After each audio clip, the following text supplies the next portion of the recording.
Hello students. ਬੱਚੇ ਜਿਵੇਂ ਆਪਾਂ ਨੈਕਸਟ ਟੌਪਿਕ ਸ਼ੁਰੂ ਕੀਤਾ ਸੀਗਾ ਐਕਸਪੋਨੈਂਟਸ ਐਂਡ ਪਾਵਰਸ। ਐਕਸਪੋਨੈਂਟਸ ਐਂਡ ਪਾਵਰਸ ਜਿਹਨੂੰ ਅਸੀਂ ਪੰਜਾਬੀ ਵਿੱਚ ਕਹਿੰਦੇ ਆ ਘਾਤ, ਅੰਕ ਅਤੇ ਘਾਤ। ਠੀਕ ਹੈ, ਇਹਦੀ ਆਪਾਂ ਇੰਟਰੋਡਕਸ਼ਨ ਜਿਹੜੀ ਸੀ ਉਹ ਕਰ ਚੁੱਕੇ ਸੀਗੇ। ਅੱਜ ਆਪਾਂ ਹੁਣ ਇਹਨਾਂ ਦੇ ਜਿਹੜੇ ਸਮ ਆ ਐਕਸਰਸਾਈਜ਼ ਉਹ ਸ਼ੁਰੂ ਕਰਨੇ ਆ। ਅੱਜ ਆਪਾਂ ਜਿਹੜਾ ਅਭਿਆਸ ਹੈ 13.1 ਦੇ ਸਮ ਉਹ ਡਿਸਕਸ ਕਰਾਂਗੇ। ਠੀਕ ਹੈ, ਜਿਵੇਂ ਕਿ ਇਹਦਾ ਪਹਿਲਾ ਸਮ ਸਾਡੇ ਕੋਲ ਹੈਗਾ ਕਿ ਹੇਠ ਲਿਖਿਆਂ ਦਾ ਮੁੱਲ ਪਤਾ ਕਰੋ। ਠੀਕ ਹੈ, ਸਾਡੇ ਕੋਲ ਪਹਿਲਾ ਸਮ ਹੈਗਾ ਹੈ ਕਿ ਸਾਨੂੰ ਜਿੱਦਾਂ ਪਹਿਲਾ ਪਾਰਟ ਹੈਗਾ ਹੈ ਕਿ 2 ਦੀ ਰੇਜ਼ ਪਾਵਰ 6। ਠੀਕ ਹੈ, ਇਹ ਕੀ ਹੈ ਪਾਵਰ। ਠੀਕ ਹੈ, ਇਹ ਹੈਗੀ ਆ 6 ਅਤੇ ਕਹਿੰਦੇ ਵੀ ਇਹਦਾ ਮੁੱਲ ਪਤਾ ਕਰਨਾ ਹੈ। ਅਤੇ ਜਿੱਦਾਂ ਅਸੀਂ ਇੰਟਰੋ 'ਚ ਡਿਸਕਸ ਕਰਦੇ ਸੀਗੇ ਕਿ 2 ਨੂੰ ਅਸੀਂ ਕੀ ਆ 6 ਵਾਰੀ ਮਲਟੀਪਲਾਈ ਕਰਾਂਗੇ। ਠੀਕ ਹੈ, 4 5 ਅਤੇ 6। ਹੁਣ ਮੁੱਲ ਕਿੱਦਾਂ ਪਤਾ ਕਰਾਂਗੇ? ਇਹਨਾਂ ਨੂੰ ਅਸੀਂ ਗੁਣਾ ਕਰਕੇ 2 2 ਆਰ 4, 4 2 ਆਰ 8, 8 2 ਆਰ 16, 16 2 ਆਰ 32 ਅਤੇ 32 2 ਆਰ 64। ਠੀਕ ਹੈ, ਇਹਨਾਂ ਸਾਰਿਆਂ ਨੂੰ ਗੁਣਾ ਕਰਕੇ ਅਸੀਂ ਜਿਹੜਾ ਵਾ 64 ਆਨਸਰ ਕੱਢ ਲਿਆ। ਅਤੇ ਇਹਦਾ ਸਾਡੇ ਕੋਲ ਕੀ ਆ ਮੁੱਲ 2 ਦੀ ਰੇਜ਼ ਪਾਵਰ 6 ਦਾ ਮੁੱਲ ਹੈਗਾ ਵਾ 64। ਸੇਮ ਉਸੇ ਤਰ੍ਹਾਂ ਹੀ ਅਗਲਾ ਜੇ ਵੇਖੀਏ ਅਸੀਂ 9 ਦੀ ਰੇਜ਼ ਪਾਵਰ 3 ਆ, 11 ਦੀ ਰੇਜ਼ ਪਾਵਰ 2 ਅਤੇ 5 ਦੀ ਰੇਜ਼ ਪਾਵਰ 4। ਠੀਕ ਹੈ, ਹੁਣ ਸੈਕਿੰਡ ਸੇਮ ਉਸੇ ਤਰ੍ਹਾਂ ਹੀ 9 ਦੀ ਰੇਜ਼ ਪਾਵਰ 3, 9 ਇੰਟੂ 9 ਇੰਟੂ 9।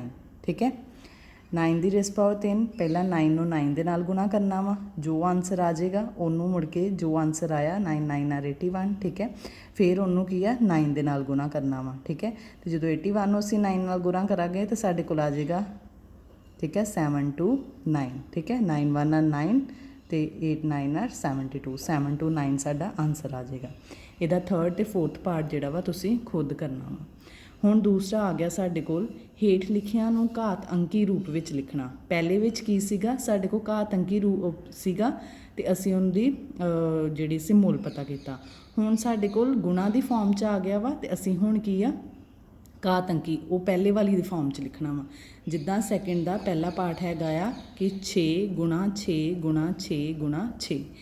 ਠੀਕ ਹੈ, 4 ਵਾਰੀ 6 ਗੁਣਾ ਹੋਇਆ ਅਤੇ ਇਹਨੂੰ ਅਸੀਂ ਘਾਤ ਅੰਕੀ ਰੂਪ 'ਚ ਸਿੰਪਲ ਬਸ 6 ਦੀ ਰੇਜ਼ ਪਾਵਰ 4। 6 ਆ 6 ਇੱਦਾਂ ਹੀ 1 2 3 ਅਤੇ 4 ਜਿੰਨੇ 6 ਨੇ ਉਹ ਉੱਪਰ ਲਿਖਤਾ। ਠੀਕ ਹੈ, ਸੇਮ ਉਸੇ ਤਰ੍ਹਾਂ ਹੀ ਸੈਕਿੰਡ ਪਾਰਟ ਜੇ ਵੇਖੀਏ ਅਸੀਂ ਉਹ ਕੀ ਆ ਟੀ ਇੰਟੂ ਟੀ। ਠੀਕ ਹੈ, ਟੀ ਆ ਸਾਡੇ ਕੋਲ ਅਤੇ ਉਹਦਾ ਕੀ ਆ ਉੱਪਰ 2 ਨੇ, ਟੀ ਦਾ ਸਕੇਅਰ ਆ ਗਿਆ। ਠੀਕ ਹੈ, ਸੇਮ ਬਾਕੀ ਪਾਰਟ ਵੀ ਇਸੇ ਤਰ੍ਹਾਂ ਹੀ। ਠੀਕ ਹੈ, ਹੁਣ ਜਿੱਦਾਂ ਬੀ ਵਾਲਾ ਸੇਮ ਸਾਰੇ ਹੁਣ ਜਿੱਦਾਂ ਇਹ ਵੇਖੋ ਫੋਰਥ ਪਾਰਟ ਹੈਗਾ ਕਿ 5 ਇੰਟੂ 5 7 ਇੰਟੂ 7 ਇੰਟੂ 7।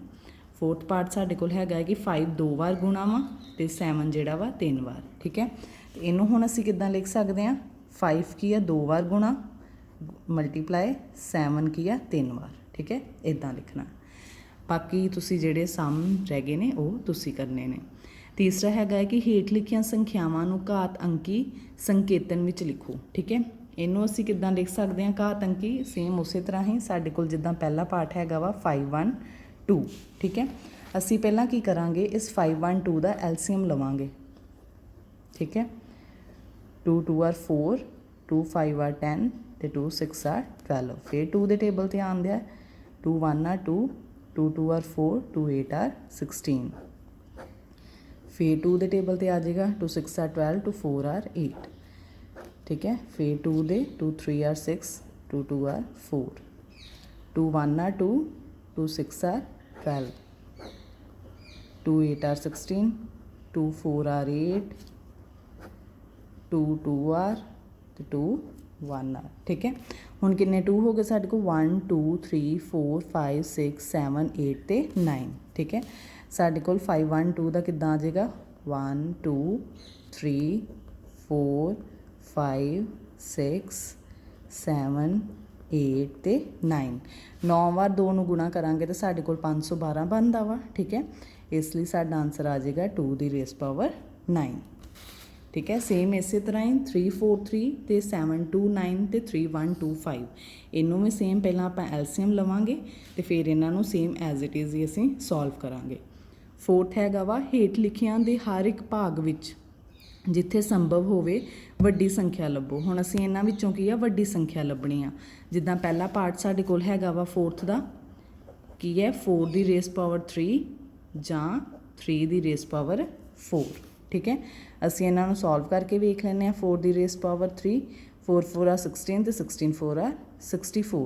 ਠੀਕ ਹੈ, ਤੇ 3 ਦੀ ਰੇਸ ਪਾਵਰ 4 ਵਾਰੀ ਜਦੋਂ ਅਸੀਂ ਗੁਣਾ ਕੀਤਾ, 3 3 ਆ 9, 9 3 ਆ 27 ਤੇ 27 3 ਆ 81। ਤੇ ਵੱਡੀ ਕਿਹੜੀ ਰਕਮ ਹੋ ਗਈ 81। ਸੋ ਅਸੀਂ ਕਹਿ ਸਕਦੇ ਹਾਂ ਕਿ 3 ਦੀ ਰੇਸ ਪਾਵਰ 4 ਜਿਹੜੀ ਆ ਉਹ ਵੱਡੀ ਆ। ਉਸ ਤੋਂ ਬਾਅਦ 5 ਦੀ ਰੇਸ ਪਾਵਰ 3 ਜਾਂ 3 ਦੀ ਰੇਸ ਪਾਵਰ 5, ਸੇਮ ਉਸੇ ਤਰ੍ਹਾਂ ਹੀ ਪਹਿਲਾਂ ਸੋਲਵ ਕਰ ਲੋਗੇ ਤੇ ਫਿਰ ਜਿਹੜੀ ਦੀ ਵੈਲਿਊ ਮਲਟੀਪਲਾਈ ਕਰਕੇ ਵੱਡੀ ਆਉਂਦੀ ਹੈ ਉਹ ਜਿਹੜੀ ਤੁਹਾਡੀ ਆ ਵੱਡੀ ਸੰਖਿਆ ਹੋਵੇਗੀ। ਠੀਕ ਹੈ, ਉਸ ਤੋਂ ਬਾਅਦ ਆ ਗਿਆ ਕਿ ਹੇਠ ਲਿਖੀਆਂ ਵਿੱਚੋਂ ਹਰ ਇੱਕ ਨੂੰ ਅਬਾਜ ਗੁਣਨਖੰਡ ਦੇ ਘਾਤ ਅੰਕਾਂ ਦੇ ਗੁਣਨਫਲ ਦੇ ਰੂਪ ਵਿੱਚ ਦਰਸਾਓ। ਇਹ ਵੀ ਸੇਮ ਇਹਦੇ ਵਰਗਾ ਹੀ ਆ। ਠੀਕ ਆ, ਇਹਦੇ ਵਿੱਚ ਕੀ ਆ ਕਿ ਸੇਮ ਤੁਸੀਂ ਐਲਸੀਅਮ ਲਓਗੇ, ਬਟ ਫਰਕ ਇੱਥੇ ਕੀ ਆ ਜਾਏਗਾ ਕਿ ਉੱਥੇ ਇੱਕੋ ਹੀ ਨੰਬਰ 'ਤੇ ਜਿਹੜਾ ਸੀਗਾ ਗੁਣਾ ਹੋ ਰਿਹਾ ਸੀਗਾ। ਜਿੱਦਾਂ ਆ 5 1 2 ਜਿਹੜਾ ਸੀ 2 'ਤੇ ਹੀ ਸਾਰਾ ਗੁਣਾ ਹੋ ਗਿਆ। ਇੱਥੇ ਡਿਫਰੈਂਟ ਨੰਬਰਸ ਆ ਜਾਣਗੇ। ਜਿੱਦਾਂ ਆਪਾਂ ਇੱਕ ਕਰਕੇ ਵੇਖਦੇ ਹਾਂ। ਸਾਡਾ ਪੰਜਵਾਂ ਸਮ ਦਾ ਪਹਿਲਾ ਹੈਗਾ ਵਾ 6 4 ਤੇ 8। ਠੀਕ ਹੈ, 6 4 8 ਦਾ ਜਦੋਂ ਅਸੀਂ ਐਲਸੀਅਮ ਕੀਤਾ, ਪਹਿਲਾਂ 8 ਹੈ ਪਿੱਛੇ। ਠੀਕ ਹੈ, ਅਸੀਂ ਕੀ ਹੈ 2 ਤੇ ਕਰਦੇ ਹਾਂ। 2 3 ਆਰ 6, 2 2 ਆਰ 4, 2 4 ਆਰ 8। ਫਿਰ 2 ਤੇ ਹੋ ਜਾਏਗਾ। 2 1 are 2, 2 6 are 12, 2 are 4, 2 8 are 16, 2 1 are 2। ਹੁਣ ਪਿੱਛੇ ਕੀ ਹੈ ਔਡ ਨੰਬਰ ਆ ਗਿਆ, ਇਹਦਾ ਮਤਲਬ ਇਹ 2 ਤੇ ਨਹੀਂ ਜਾਏਗਾ। ਹੁਣ ਕੀ ਹੈ ਅਗਲਾ ਨੰਬਰ 3। ਠੀਕ ਹੈ, 3 2 ਆਰ 6, 3 7 ਆਰ 21, 3 9 ਆਰ 27, 3 3 ਆਰ 9 ਤੇ 3 1 ਆਰ 3।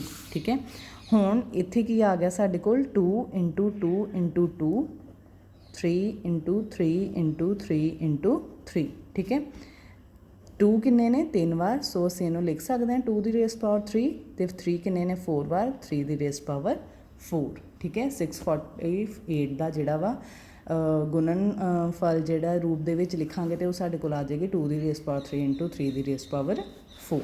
ਠੀਕ ਹੈ, ਬਾਕੀ ਵੀ ਸਮ ਇਸੇ ਤਰ੍ਹਾਂ ਹੀ ਤੁਸੀਂ ਐਲਸੀਅਮ ਲਓਗੇ ਪਹਿਲਾਂ ਤੇ ਫਿਰ ਉਹਨੂੰ ਸੋਲਵ ਕਰੋਗੇ। ਉਸ ਤੋਂ ਬਾਅਦ 6th ਆ ਗਿਆ ਸਾਡੇ ਕੋਲ ਸਰਲ ਕਰੋ। ਠੀਕ ਹੈ, ਸਰਲ ਕਰੋ ਸਿੰਪਲ ਕੀ ਸੋਲਵ ਕਰਨਾ ਵਾ ਅਸੀਂ। ਜਿੱਦਾਂ 2 ਦੀ ਰੇਸ ਪਾਵਰ 10 ਦੀ ਰੇਸ ਪਾਵਰ 3। ਠੀਕ ਹੈ, ਇੱਦਾਂ ਆ ਗਿਆ ਸਰਲ ਕੀ ਸਿੰਪਲ ਫਾਰਮ 'ਚ ਲੈ ਕੇ ਆਉਣਾ ਇਹਨੂੰ। ਠੀਕ ਹੈ, 3 ਵਾਰੀ ਗੁਣਾ ਕਰਤਾ। ਹੁਣ ਸਿੰਪਲ ਹੈ, ਜਿੱਦਾਂ ਅਸੀਂ ਪਿਛਲੀਆਂ ਕਲਾਸਾਂ 'ਚ ਵੀ ਵੇਖਿਆ ਕਿ ਜਦੋਂ 10 ਨਾਲ ਕੋਈ ਵੀ ਚੀਜ਼ ਗੁਣਾ ਹੁੰਦੀ ਹੈ, ਜਿੰਨੇ 0 ਲੱਗੇ ਉਹਨਾਂ ਨੂੰ ਅਸੀਂ ਕੀ ਹੈ ਪਿੱਛੇ ਲਾ ਦੇਈਦਾ ਵਾ। ਸੋ ਸਾਡਾ ਇਹਦਾ ਆਨਸਰ ਆ ਜਾਏਗਾ 2000। ਠੀਕ ਹੈ, ਉਸ ਤੋਂ ਬਾਅਦ ਠੀਕ ਹੈ, ਉਸ ਤੋਂ ਬਾਅਦ ਸੈਕਿੰਡ ਪਾਰਟ ਵੀ ਜਿੱਦਾਂ ਵੇਖੋ ਉੱਥੇ ਕੀ ਆ ਗਿਆ ਹੁਣ 7 ਦੀ ਰੇਸ ਪਾਵਰ 2 ਤੇ 2 ਦੀ ਰੇਸ ਪਾਵਰ 2। ਇਹਨੂੰ ਵੀ ਪਹਿਲਾਂ ਸਿੰਪਲ ਫਾਰਮ 'ਚ 7 × 7 ਤੇ 2 × 2। ਹੁਣ 7 7 ਆਰ 49 ਤੇ 2 2 ਆਰ 4। ਠੀਕ ਹੈ, ਹੁਣ ਇਹਨਾਂ ਨੂੰ ਗੁਣਾ ਕਰ ਦੋਗੇ। ਠੀਕ ਹੈ, 9 4 ਆ 36, ਇੱਥੇ 3 ਆ ਗਿਆ, 4 4 ਆ 16, 17 18 ਐਂਡ 19, 196 ਆਨਸਰ। ਉਸੇ ਤਰ੍ਹਾਂ ਹੀ ਬਾਕੀ ਪਾਰਟ। ਠੀਕ ਹੈ, ਹੁਣ ਜਿੱਦਾਂ 5th ਪਾਰਟ ਹੈ 0 ਨਾਲ ਗੁਣਾ ਕਰਨਾ, ਇੱਥੇ ਸੋਲਵ ਕਰਨ ਦੀ ਲੋੜ ਹੀ ਨਹੀਂ ਹੈ। ਜਦੋਂ ਵੀ ਅਸੀਂ ਕਿਸੇ ਚੀਜ਼ ਨੂੰ 0 ਨਾਲ ਗੁਣਾ ਕਰਦੇ ਹਾਂ ਤਾਂ ਸਾਡਾ ਆਨਸਰ ਸਿੰਪਲ ਕੀ ਹੈ 0 ਆ ਜਾਂਦਾ ਵਾ। ਉਸ ਤੋਂ ਬਾਅਦ ਨੈਕਸਟ ਵੀ ਸਰਲ ਕਰੋ। ਠੀਕ ਹੈ, ਸੇਮ ਉਸੇ ਤਰ੍ਹਾਂ ਹੀ ਤੁਸੀਂ ਬ੍ਰੈਕਟਸ ਨੂੰ ਖੋਲ ਲੋਗੇ। -4 × -4 × -4 3 ਵਾਰੀ ਗੁਣਾ ਕਰੋਗੇ। 4 4 ਆ 16, 16 4 ਆ 64। ਠੀਕ ਹੈ, ਜਿਵੇਂ -4 ਸੀਗਾ। ਠੀਕ ਹੈ, ਉਹਨੂੰ ਕਿੱਦਾਂ -4 × -4 × -4 4 4 ਆ 16 ਤੇ 16 4 ਆ ਫਿਰ -4। ਹੁਣ ਆ ਮਾਈਨਸ ਮਾਈਨਸ ਪਲੱਸ ਹੋ ਜਾਏਗਾ, ਇੱਥੇ ਮਾਈਨਸ 16 4 ਆ 64 ਤੇ ਪਲੱਸ ਮਾਈਨਸ ਦਾ ਸਾਈਨ ਆ ਜਾਏਗਾ। ਠੀਕ ਹੈ, ਉਸ ਤੋਂ ਬਾਅਦ ਬਾਕੀ ਵੀ ਸੇਮ ਇਸੇ ਤਰ੍ਹਾਂ ਹੀ ਤੁਸੀਂ ਬ੍ਰੈਕਟਸ ਖੋਲ ਕੇ ਉਹਨਾਂ ਨੂੰ ਗੁਣਾ ਕਰੋਗੇ। ਹੇਠ ਲਿਖੀਆਂ ਸੰਖਿਆ ਦੀ ਤੁਲਨਾ ਕਰੋ। ਇਹਨੂੰ ਵੀ ਗੁਣਾ ਕਰਕੇ ਅਸੀਂ ਇਹਨਾਂ ਦੀ ਤੁਲਨਾ ਕਰਨੀ ਹੈ, ਜਿੱਦਾਂ ਕਿ ਅਸੀਂ ਇਹਦੇ ਵਿੱਚ ਕੀ ਸੀ ਵੱਡੀ ਛੋਟੀ ਸੰਖਿਆ ਲੱਭੀ ਸੀਗੀ ਉਸੇ ਤਰ੍ਹਾਂ ਹੀ। ਠੀਕ ਹੈ, 8ਵਾਂ ਆ ਗਿਆ ਸਾਡੇ ਕੋਲ। ਜਿੱਦਾਂ ਪਹਿਲਾ ਪਾਰਟ ਹੈਗਾ ਵਾ 2.7 × 10 ਦੀ ਰੇਸ ਪਾਵਰ 12, 1.5 × 10 ਦੀ ਰੇਸ ਪਾਵਰ 8। ਠੀਕ ਹੈ, ਹੁਣ ਤੁਲਨਾ ਸਿੰਪਲ ਹੋ ਰਹੀ ਹੈ, ਸੋਲਵ ਵੀ ਭਾਵੇਂ ਨਾ ਕਰੋ ਤੁਸੀਂ। ਉੱਥੇ ਹੁਣ ਵੇਖੋ ਵੀ 2.7 ਕਿਹਦੇ ਨਾਲੋਂ ਵੱਡਾ ਵਾ, 1.5 ਨਾਲੋਂ 2.7 ਵੱਡਾ ਹੋਏਗਾ। ਠੀਕ ਹੈ, ਤੇ ਜੇ ਅਸੀਂ ਇਸ ਸਾਈਡ ਵੇਖੀਏ ਤੇ 10 ਦੀ ਰੇਸ ਪਾਵਰ 12 ਆ ਤੇ ਇੱਧਰ 10 ਦੀ ਰੇਸ ਪਾਵਰ 8 ਆ। ਮਤਲਬ ਇਹ ਵੀ ਛੋਟਾ ਇਹ ਵੀ ਛੋਟਾ। ਸੋ ਸਿੰਪਲ ਤੁਲਨਾ ਦੇ ਕਰਨ ਦੇ ਨਾਲ ਸਾਡੇ ਕੋਲ ਕੀ ਆ ਗਿਆ ਕਿ ਇਹ ਜਿਹੜੀ ਚੀਜ਼ ਹੈ ਇਹ ਉਹਦੇ ਨਾਲੋਂ ਵੱਡੀ ਹੈ। ਇਹਦਾ ਸੈਕਿੰਡ ਪਾਰਟ ਜਿਹੜਾ ਵਾ ਤੁਸੀਂ ਖੁਦ ਸੋਲਵ ਕਰਨਾ ਹੈ ਤੇ ਇਹ ਸਾਰੇ ਸਮ ਸੋਲਵ ਕਰਕੇ ਤੇ ਸਾਨੂੰ ਭੇਜਣੇ ਆ। Thank you.